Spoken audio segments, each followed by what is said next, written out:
In Jennings, less than an hour into the new year, a beloved friend and neighbor killed in a house fire. First Alert 4's Shoshana Stahl talked to people who tried to rescue the man on their own before crews arrived.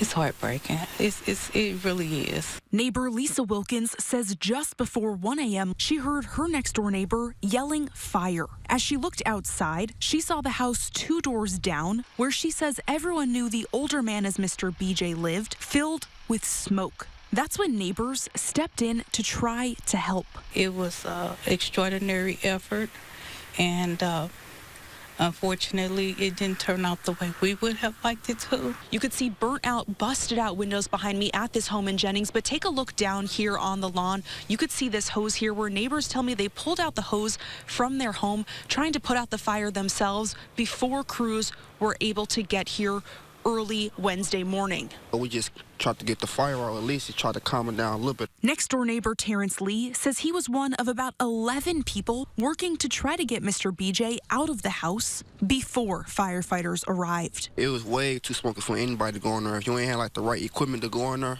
you probably go die trying to go in there and save them. So we ain't want nobody else to like die trying to help somebody else. When fire crews got there, they found him in the garage where he was taken to a hospital and later died. I can't say nothing bad about him. Very, very kind.